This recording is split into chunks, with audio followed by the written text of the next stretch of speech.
I had it with me all week, but I had it in my car. You weren't here. You were on last week. السلام عليكم ورحمة الله وبركاته.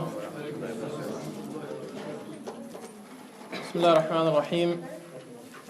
الحمد لله رب العالمين والصلاة والسلام على نبينا محمد وعلى آله وصحبه أجمعين وأشهد أن لا إله إلا الله وحده لا شريك له وأشهد أن محمدا عبده ورسوله أما بعد. Inshallah, we're continuing with our classes, our fiqh classes, following the book of Bulugh Al-Maram. And last week we read the first hadith of the book, which is in the book of purification, Kitab al-Tahara, and the chapter of water. And the first hadith, the Prophet ﷺ was asked about the water of the sea, whether they can make wudu with it, and he said the water of the sea is purifying, meaning you can use it to cleanse yourself, purify yourself, your clothing, your property. And he also said that the dead animals from the sea are halal to eat, as opposed to the dead animals from land, which are not halal to eat if they weren't slaughtered properly. You find a dead animal from the land animals, it is not halal to eat, and more of that will come later, inshallah. Today we're going to read a few more hadith. We're going to read hadith number 2, 3, and 4, and then we're going to speak about them, inshallah. And we would like a reader to read the Arabic first, and then the English. Anyone want to read besides Sheikh Nafis? He's going to become our designated reader, inshallah. تفضل.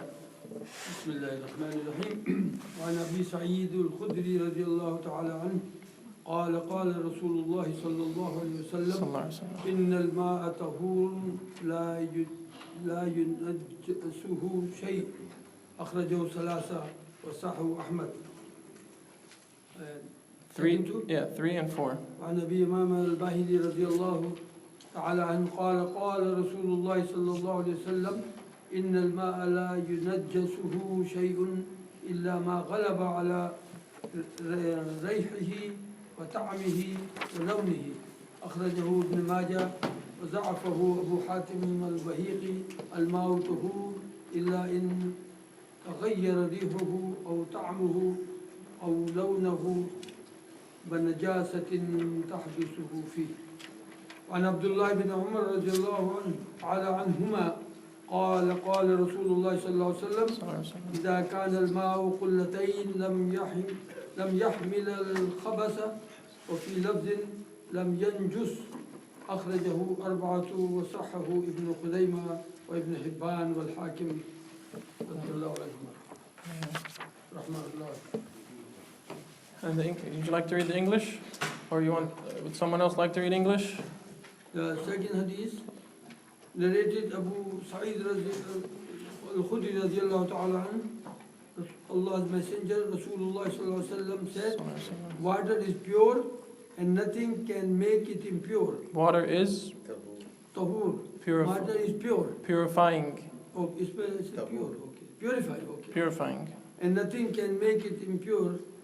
Reported by As-Salasa, that means Ahmad, the Salasa means Abu Dawud, Tirmidhi, and Ahmad. No, Ahmad graded it, so it is reported Ahmad, Tirmidhi, and Abu Dawud. And then second one, narrated Abu Umama al-Bahili, radiyallahu anhu, Allah Rasulullah sallallahu Messenger sallallahu sallam said, water cannot be rendered impure by anything except something which changes its smell, taste, and color. Ibn Majah reported it, and Abu Hatim described it as Da'if hadith. And Al-Bahiqi reported water is pure unless any impure thing is added which changes its smell, taste, and color. The fourth hadith, narrated Abdullah ibn Umar radiallahu anhuma, Rasulullah sallallahu alayhi wa sallam said, if there is enough water to fill 2 parts, qilla, it carries no impurity. Another version has it does not become unclean. Al-Arba reported it, Ibn Khuzaymah, Ibn Hibban, Al-Hakim graded is Sahih and sound. طيب جزاك الله خير. Hadith number 2 was narrated by Abu Sa'id al-Khudri, the great companion, one of the companions who narrated a lot of hadith, and he was known as a scholar, a person with a lot of understanding of the deen and the fiqh and the ways of the Prophet sallallahu alaihi wasallam, Abu Sa'id al-Khudri. And he said, the Prophet sallallahu alaihi wasallam said, إِنَّ الْمَاءَ طَهُورٌ لَا يُنَجِّسُهُ شَيْءٌ. Now this is a saying of the Prophet ﷺ that has a story, a small story behind it. And it's mentioned in your book in the footnotes, but I'm going to mention it anyway. And that is, some companions came to the Prophet ﷺ and they asked him about a certain well. There was a well outside of Medina, or just outside of Medina. And they asked him, can we use the water from this well? It was called Bi'r Buda'a. And the reason why they asked him is, they said, because there are impurities in this well. It carries it has some dead animals in it and other things from the town, from Medina, other impurities that come to this well because the well was in low land. So the people, this isn't saying that the people would throw these impurities in the well. The people would throw their trash outside of their house, on the side, behind the house, or under a tree or whatever. But when it rained, usually in the desert when it rains, it floods quickly because the water builds quickly.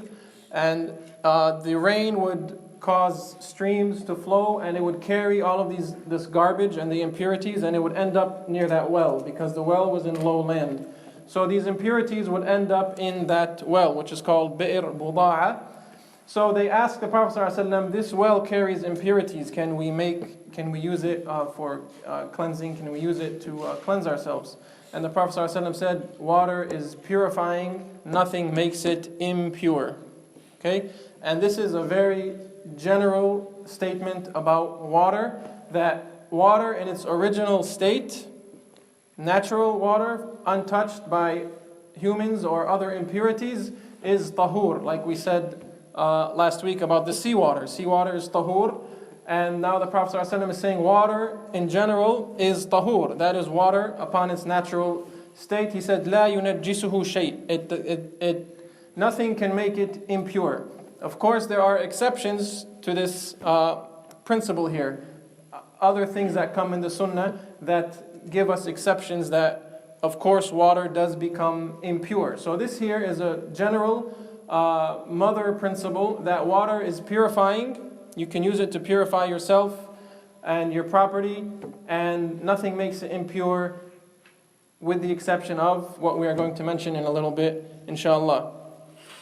The second hadith, the Prophet ﷺ said, water cannot be rendered impure by anything except something which changes its smell, taste, and color. So you see the first two hadith, general, very broad meanings.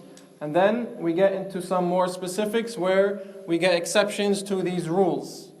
And we get to more specifics and more details about water. So water is pure, nothing makes it impure. Now we have an exception. The Prophet ﷺ he said that nothing can make water impure except something that changes its smell, color, or taste. And Al-Hafidh ibn Hajar, rahimahullah, he says Abu Hatim graded this hadith as da'if, and he said Al-Bayhaqi has a narration where he said water is purifying unless any impure thing is added to it which changes its smell or color. So this hadith is weak. So how can we use it as a proof? Are we allowed to use it as proof if it's weak, if it's da'if? No. And all the scholars agree that these two hadith are weak, they're da'if. So these hadith, the second part of it that says except anything that changes its color, taste, or smell, that part of the hadith is weak. The first part is strengthened by the other hadith, that water is pure, nothing can make it impure. So how do we get the exceptions that if something changes water's color, taste, or smell, that it is impure. And that is from al-ijma'. The consensus of the scholars, that all scholars agree that if something impure comes into contact with water and it changes its color, smell, or taste, it becomes impure. So this is an example of ijma' that strengthens these weak ahadith. So if someone asks you, what's the proof that if water is changed by something impure and it changes its color, smell, or taste, if someone asks you, what's your proof that that is how it is, you cannot use these ahadith as evidence because they're weak, they're da'if.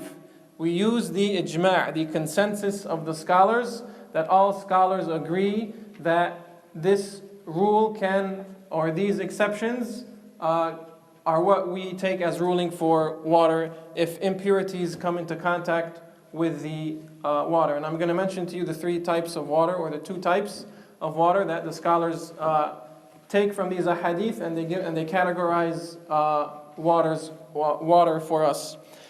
The third hadith is from Abdullah ibn Umar, where he ﷺ said, if there is enough water to fill two pots, إذا كان الماء قلتين لم يحمل الخبث. If water is enough to be called قلتين, which is two قلة, then nothing can make it impure. There's a very big difference of opinion on what a قلة is, how much it is. The general definition is that it's two water pots, the big water pots made from clay.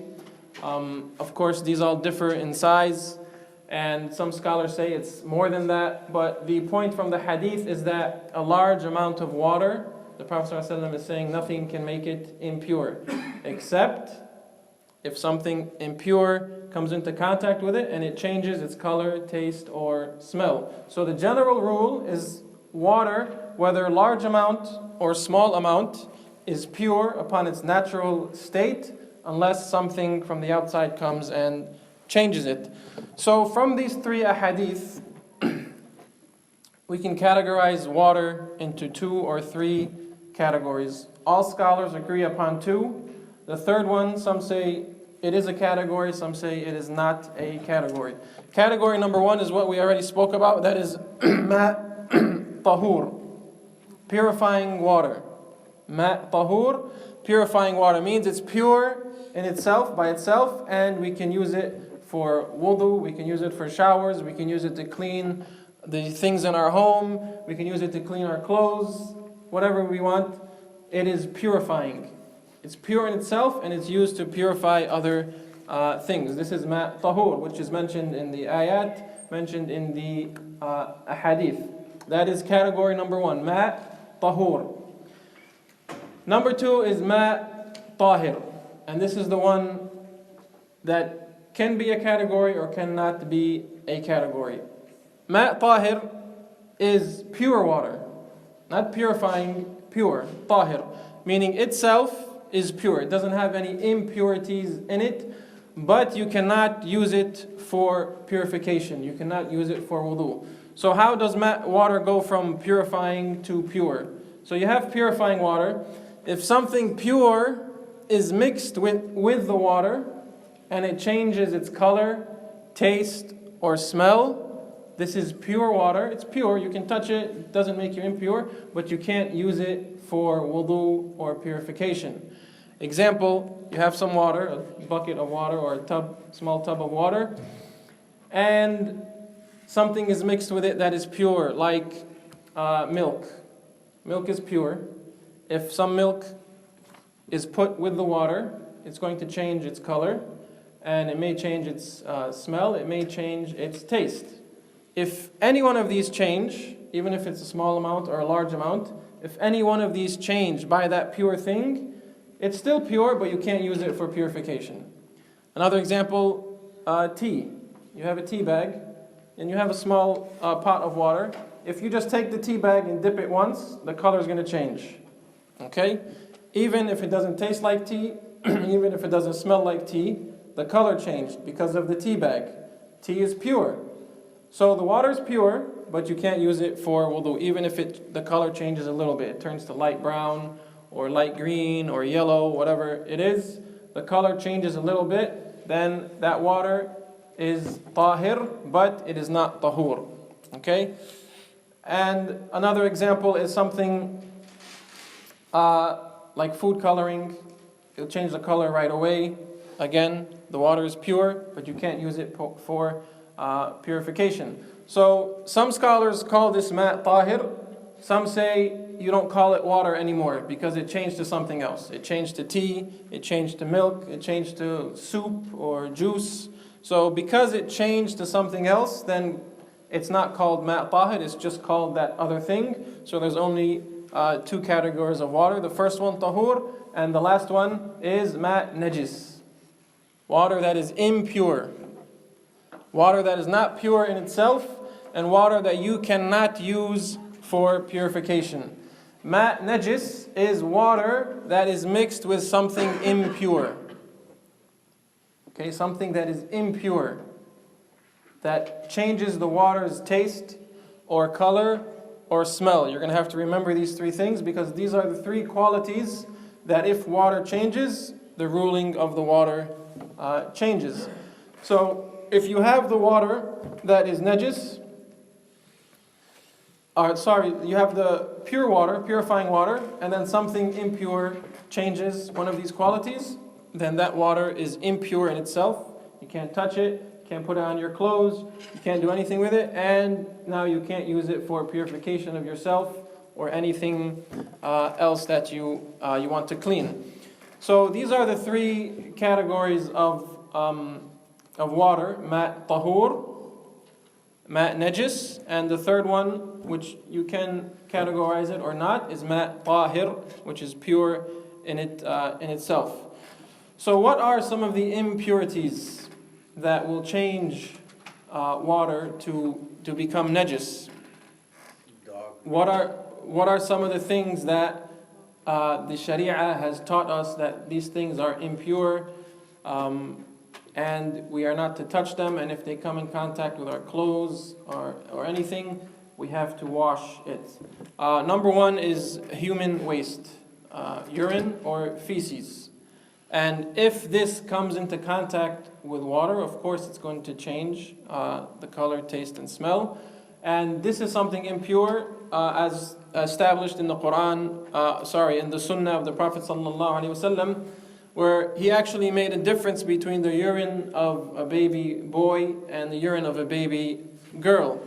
He said the urine of a baby boy, yundaj, that you just spray water on it, and the urine of a baby girl, yughsal, that you wash it. So he made a difference between the purity or the impurity, the level of impurity of a baby boy and a baby girl, infants. And these are infants that are not eating solid foods yet.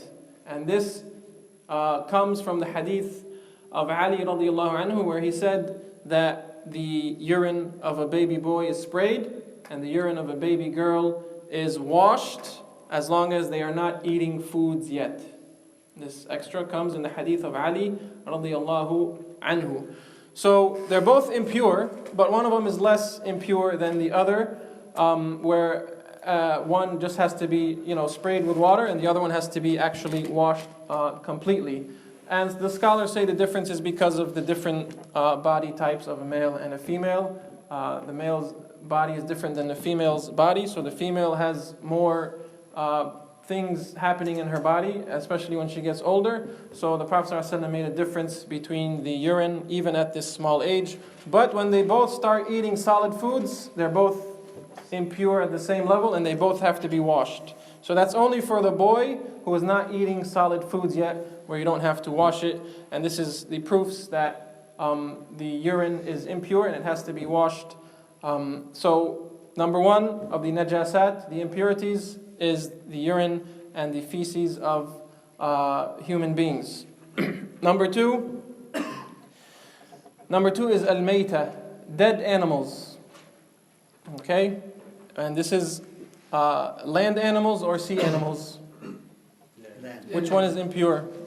Land animals. Because we learned last week that sea animals are Good to eat. good to eat and Pure. pure even if we find them Alive or dead? dead. Okay, so sea animals, if you find dead sea animals, fish or whatever lives in the sea, if you find it dead, it is halal and it is pure. It's not najis. It is not an impure thing. And you can eat it without doing the dhabiha, as opposed to land animals. The land animals we eat have to be slaughtered the Islamic way in order for the meat to be halal and pure. If it is not slaughtered the Islamic way, it dies in any other way, the meat is haram to eat, and the body, the actual body of that animal is najis, is impure. Do not touch it, do not get in contact with it, you stay away from it. The entire animal is impure. And this is something that if it comes into contact with your property, your home, your clothes, your food, then you have to wash it. The dead animals from the land. Number 3 is Allah subhanahu wa ta'ala says in the Quran about the regarding these things that the blood that flows out of the animal that you are slaughtering is impure. The blood that flows out, ad-dam al-masfuh, when you slaughter an animal, the blood comes out. That blood that comes out is impure. Okay, it's najis. Do not touch it. Of course, it gets on our hands when we slaughter animals. You have to clean yourself and wash yourself. Make sure you're clean and don't take any of that back home with you. This is just the blood that flows from the animal.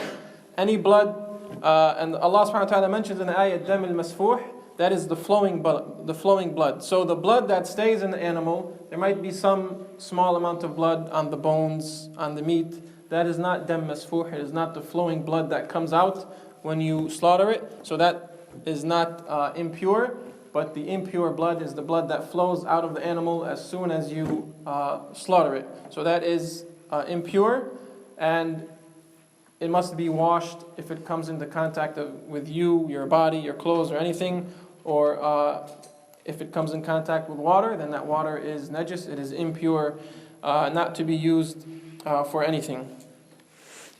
Number 4 is pig meat or pork.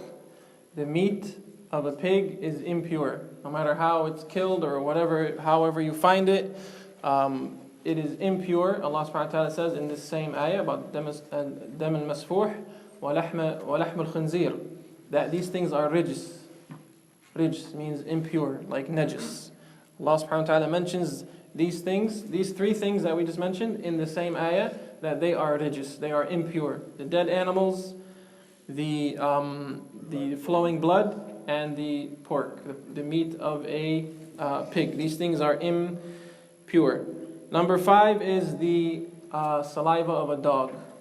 Bulugh Al-Kalb.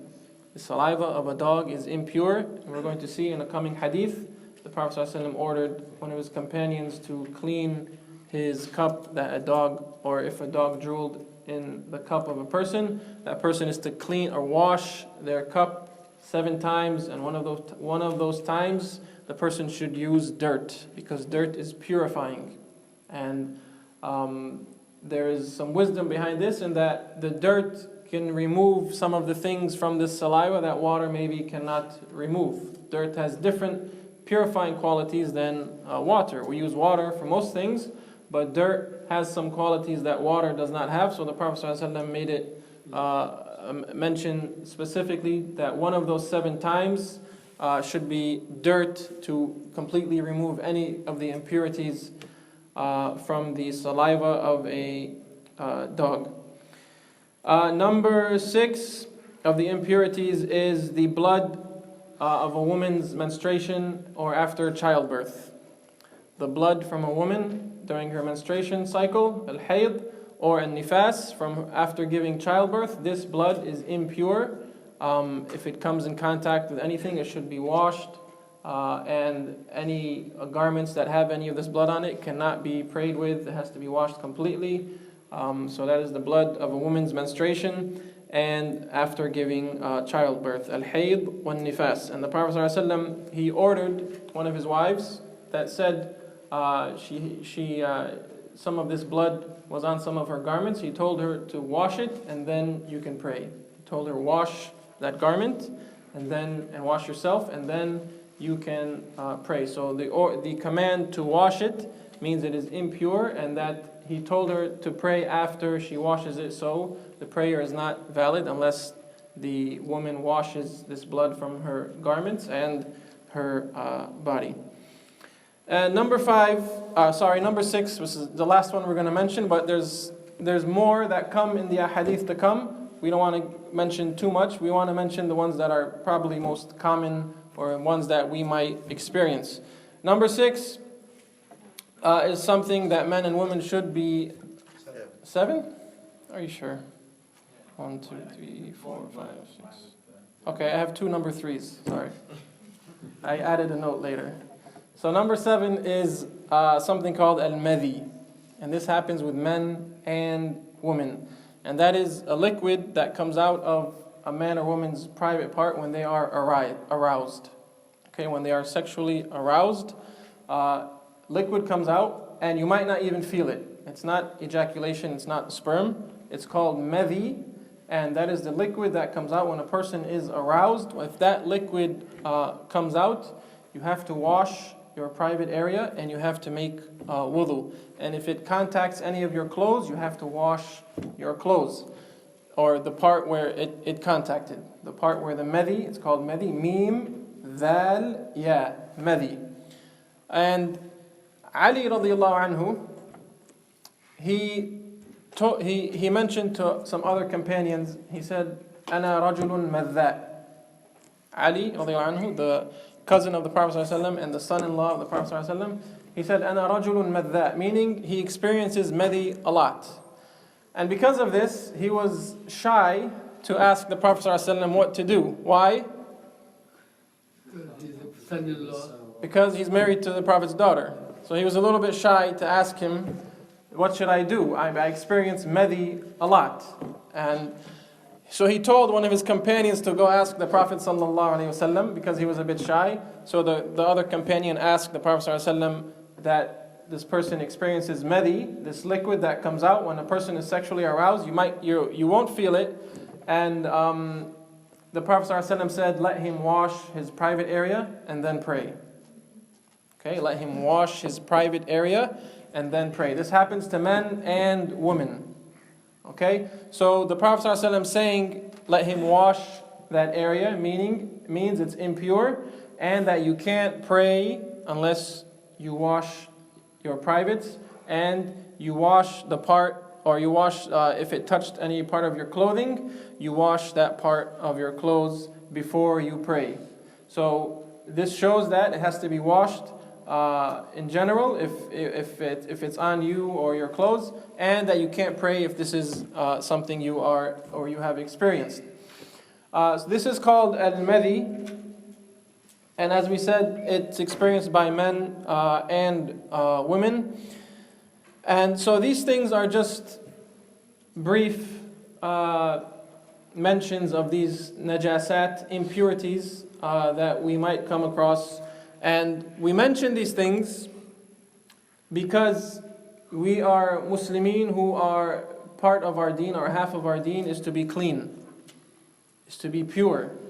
So Allah subhanahu wa ta'ala teaches us how to be pure spiritually, with our hearts, with our minds, with our character, tahara, tazkiyah. This is all being pure in yourself.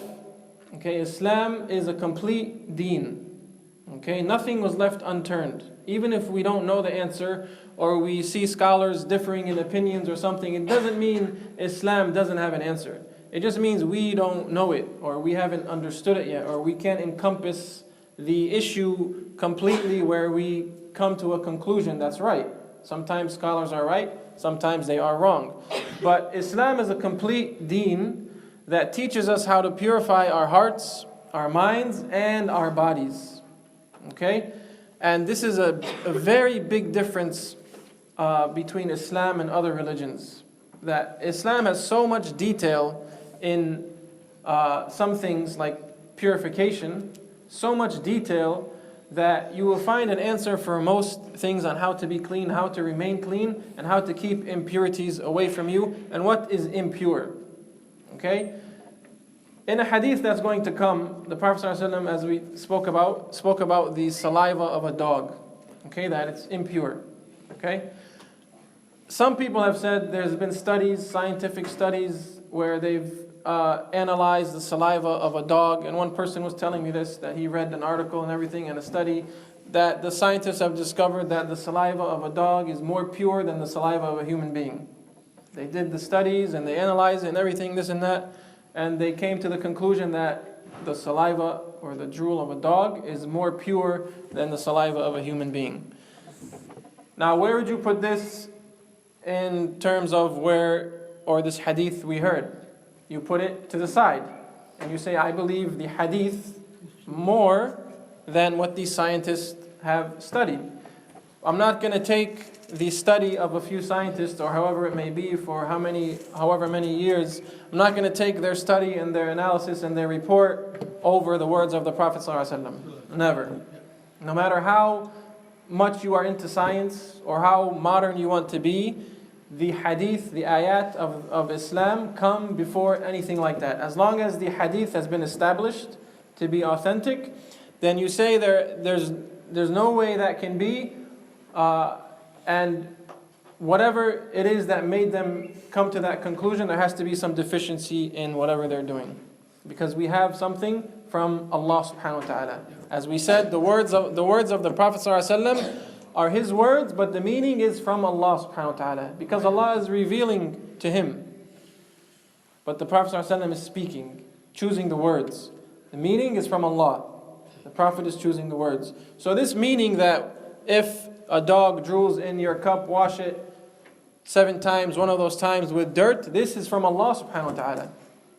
This is from Allah subhanahu wa ta'ala by way of the Prophet ﷺ bringing us this message. Okay? It doesn't mean don't go into science. It doesn't mean don't study. It doesn't mean don't read these reports. Read it, but always at the end of the day you go back to your deen, above other things, above logic and above those things. So Islam came to purify our hearts, our minds, and our bodies. And the level of detail in these ahadith, in these ayat, is something that scholars have been studying for centuries. And some of the opinions they come up with are correct, some of them are incorrect. The Prophet ﷺ said when a scholar, he studies and he researches a topic and he gets the answer correct, he gets 2 rewards. For studying, for his ijtihad, his trying, and for getting the correct answer. But when he gets the wrong answer, he still gets 1 reward for trying. So this shows that some are going to be right, some are going to be wrong. And you can follow the opinion you feel is stronger, or based on the scholar you feel is more reliable. As long as there is a valid difference of opinion. As long as there is a valid difference of opinion. Some differences of opinion are invalid. Some of them are way off, and the majority of the scholars are on opinion B or C. So opinion A or B might be way off. So the majority of the scholars, the opinion they go with, that's the one we should most of the time follow, because more scholars are upon that opinion. So these ahadith concerning water and concerning najasa, impurities, are what the Imam here has brought in this chapter, and there's more inshallah to come in the book of water. And we're going to see some of the things we mentioned today. We're going to see what hadith those came from, but I wanted to give them to you to give you an idea of what are some of the impurities, and because we experience some of these things on a daily basis, so we have to know the rulings. We learn these things to know that this is impure, meaning if it's on my clothes, I have to wash it. If one of these impurities comes on your clothes, it does not break your wudu. These are 2 different things. If one of these impurities comes on your clothes or on your body, it does not break your wudu. You just have to wash it, that spot, or wash the part in the clothes or your hands. You have to wash that spot, and that's it. You're done. Okay? These impurities if they are on your clothes and you know about it and you did not wash it and you pray, your prayer is invalid. If it's on your clothes or your body, this impurity, and you know about it and you still pray, you haven't washed it off, you pray anyways, even if you have wudu, your prayer is invalid, because from the conditions of prayer is to purify your clothes, your body, and the place where you are going to pray. So let's say the impurity is on the floor. There's urine on the floor from an animal or whatever it may be, and you know it's there. Don't pray there. If that's the only place you can pray, you have to wash it, cover it with dirt, or go pray somewhere else. You cannot pray where that impurity is. If it's on your clothes, you know it, you cannot pray. Even if you pray, your prayer is invalid. If you don't know, that's a different story. You don't know, you're not aware of it. The Prophet ﷺ, he was praying once with his companions, and he prayed. During the prayer, he removed his shoes. He removed his shoes. What did the companions do? They all removed their shoes because they're following the Prophet ﷺ. And this is how much they followed him. They followed him to the T. They all removed their shoes because he removed his shoes. So when the prayer was over, the Prophet ﷺ asked them, "Why did you remove your shoes? What made you do that?" Of course, they said, "We saw you do it, so we did it." So he said, the Prophet ﷺ said, "Verily, Jibreel came to me and informed me that there is an impurity on my shoes, so I removed it." Okay? So this shows that if you know about it before Salah, you have to remove it. If you know about it during Salah, or you come to learn of it during Salah, you see it or you smell it, then you have to remove it or wash it, or you can break your prayer, go wash it off and come pray again. But if you know about it and you continue to pray, your prayer is invalid. You have to wash these things off of your body as a condition of Salah. Just like wudu is a condition of Salah. You have to make wudu before you pray.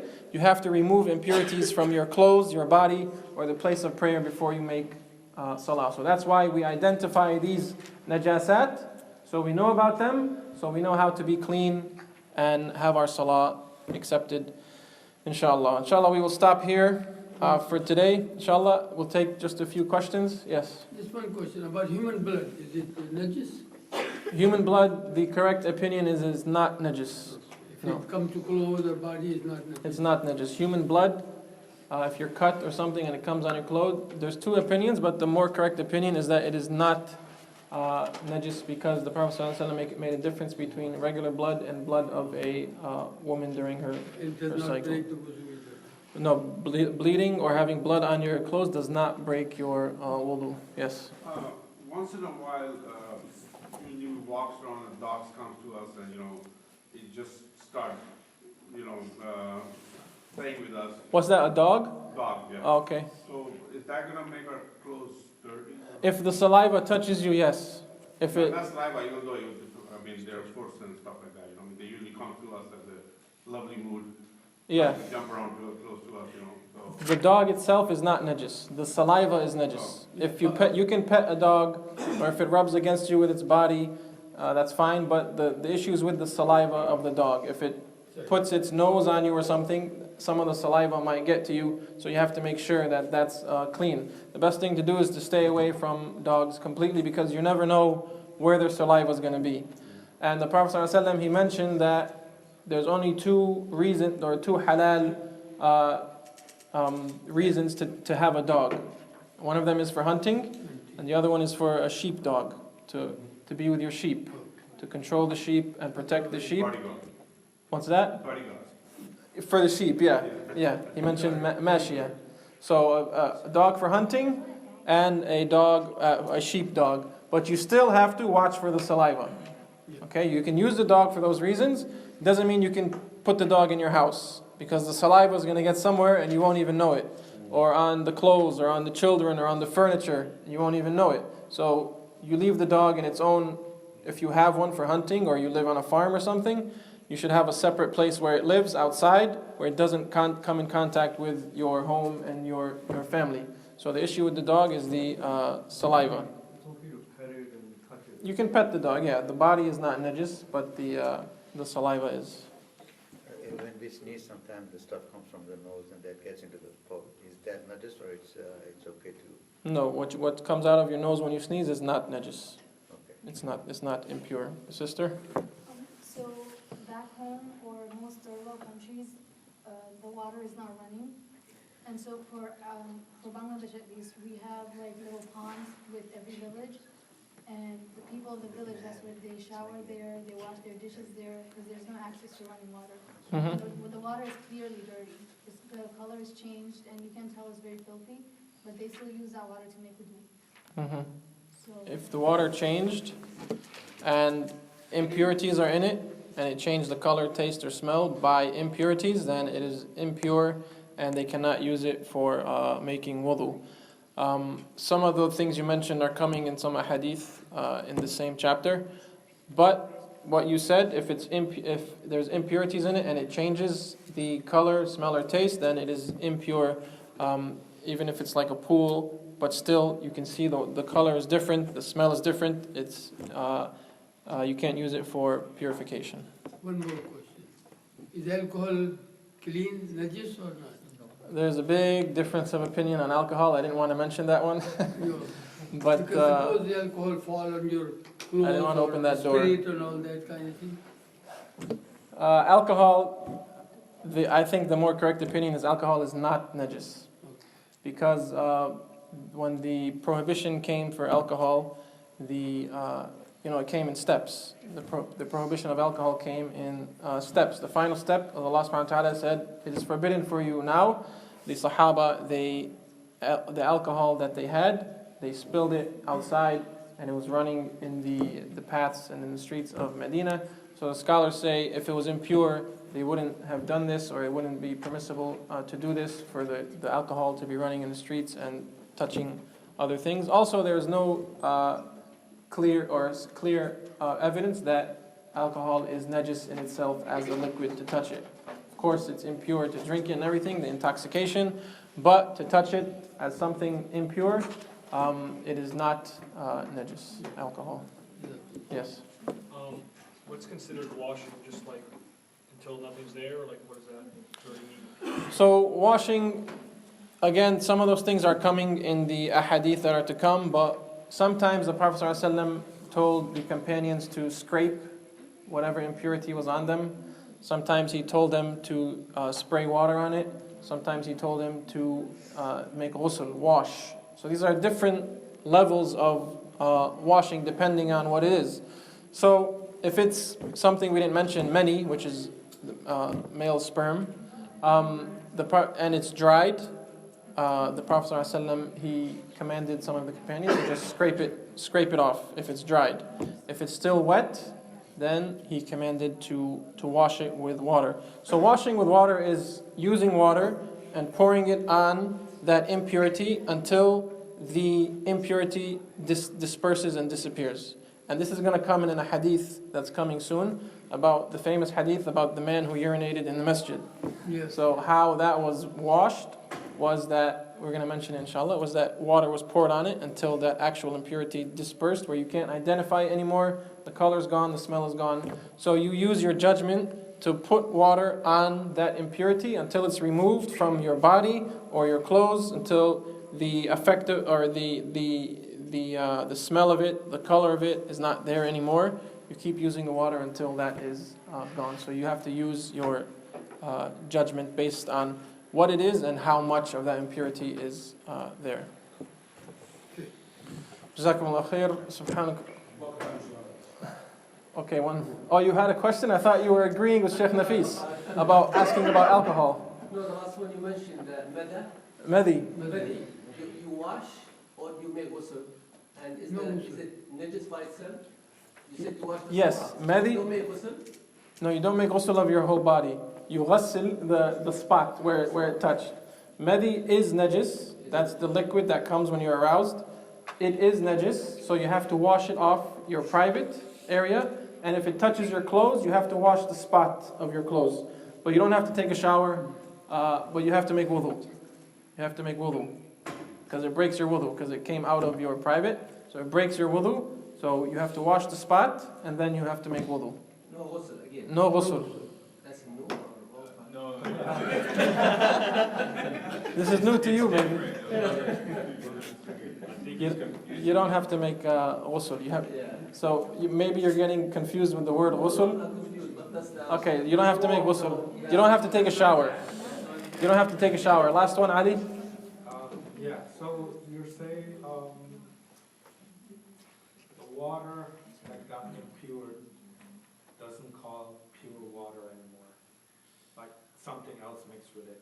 Something pure. Yeah. Uh-huh. So water, say food coloring. Mm-hmm. So you're saying that's impure water?